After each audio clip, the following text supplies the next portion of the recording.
அன்பார்ந்த நேயர்களே வணக்கம். உங்களிடம் உரையாற்றிக் கொண்டிருப்பது கே முருகவாசன் ஜோதிடர். இந்த தலைப்பு எதிர்பார்த்தீங்கன்னா 12 ராசிகளும் 12 ராசிகளுக்கான மனம் சார்ந்த பிரச்சனைகளும் என்னென்ன வரும், அதை எப்படி தீர்வு பண்ணலாம், அதை ஹேண்டில் பண்ணலான்னு விளக்குறேன்.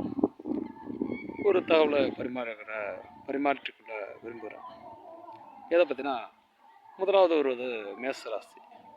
இப்போ மேசராசினாலே எங்கேயுமே தலைமை பதவி தான் இருக்கணும்னு நினைப்பாங்க.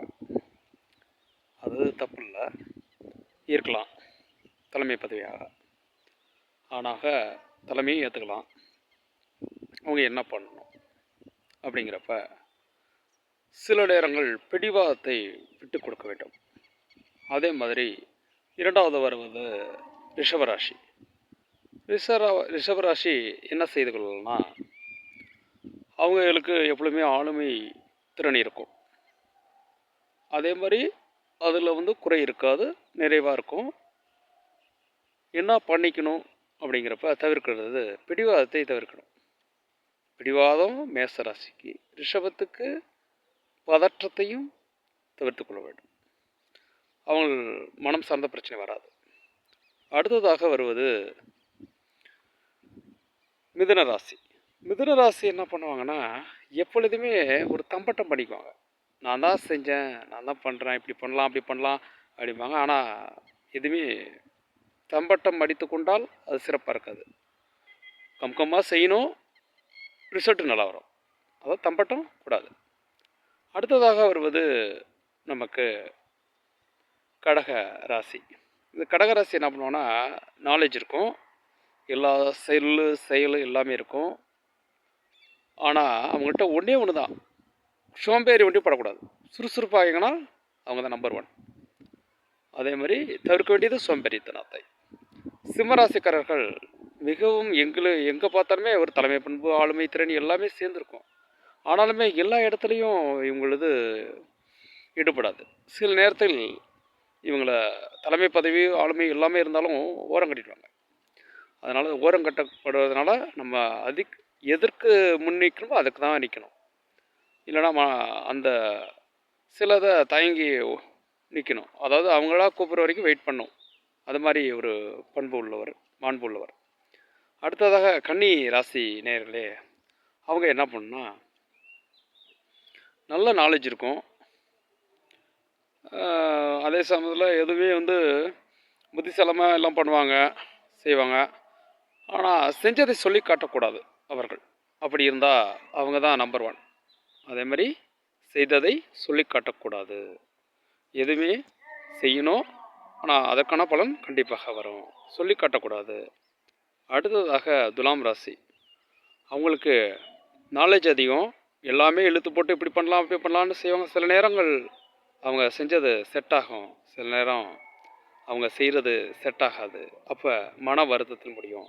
அதனால் எல்லாத்துக்குமே அவங்க நான் செய்கிறேன், நான் முடிச்சு கொடுக்குறேன், பண்ணுறேன்னு செய்யக்கூடாது. ஒதுங்கி சில வேலைகளை எதை அவங்களால் முடியுமோ அதை ஒன்றையும் செய்ய வேண்டும்.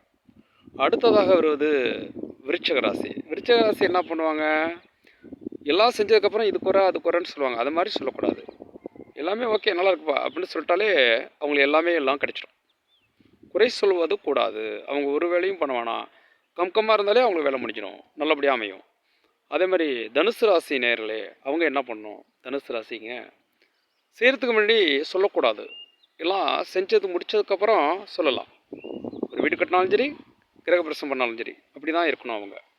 அப்படி இருந்தால் தான் அவங்க வாழ்க்கை இனிமையாக இருக்கும். அடுத்ததாக நாம் பார்க்க இருக்கிறது மகர ராசி. மகர ராசி என்ன பண்ணும், மகர ராசிக்காரர்கள் அமைதியாக இருக்க வேண்டும், பதட்டப்படக்கூடாது. அமைதியாக செஞ்சால் அவங்க தான் நம்பர் 1 செயல். அவங்களும் தற்பெருமையும் கூடாது. அதாவது என்ன பண்ணுறோம், இதை விட்டு இருக்க இடத்த விட்டு இடத்துக்கு போகக்கூடாது. எது பண்ணாலும் பார்த்து செய்யணும், நிதானமாக செஞ்சால் அவங்க தான் அமைதி காக்கணும். பொறுமையை கடைபிடிக்க வேண்டியது அமைதி. அடுத்தது கும்பராசி. கும்பராசி என்ன பண்ணுவாங்க, கும்பராசி ஒரு தற்பெருமை உள்ளவங்க. அவங்க பண்ணிட்டாங்க, அவங்க இது பண்ணி கொடுத்தாங்க, எனக்கு அது பண்ணி கொடுத்தாங்க, எல்லாமே வெளியிடக்கூடாது. அவங்க ஒரு கோயில் சார்ந்தது எது பண்ணாலும் சரி, எந்த வேலை பார்த்தாலும் ஒன்றும் தவறு கிடையாது. ஆனாலும் அந்த வேலையில் வந்து அவங்க மும்புறமாக தன்னிலை முன்னிறுத்தக்கூடாது. அவங்களுக்கும் உள்ள ஒரு மதிப்பு சொசைட்டியில் அப்போ தான் ஒரு மதிப்பு மரியாதைகள் அதிகரிக்கும். அதனால் கும்பராசிக்காரர்கள் என்ன பண்ணணும், அவங்கள வந்து ஒரு இன்வைட் பண்ணுற வரைக்கும் வெயிட் பண்ணணும். அது அப்போ தான் அவங்க வாழ்க்கை சிறக்கும். அடுத்ததாக மீனராசி வந்து இப்படி பண்ணலாமா, அப்படி பண்ணலாமா, இது பண்ணலாமா அப்படிம்பாங்க. ஆனால் ஒன்றும் கேட்டு ரொம்ப நாள் இது பண்ணிக்கிட்டு கூடாது. டக்குன்னு ஒன்று செய்யணும். அப்போ தான் அவங்களுக்கு சக்ஸஸ் ஆகும். அதான் மீனராசியுடைய மிக பெரும் மகத்துவம். சரி நேயர்களே, 12 ராசிக்கான நமக்கு வந்து எதை செஞ்சால் எதை தவிர்க்கணும்னு சொல்லியிருக்கேன்.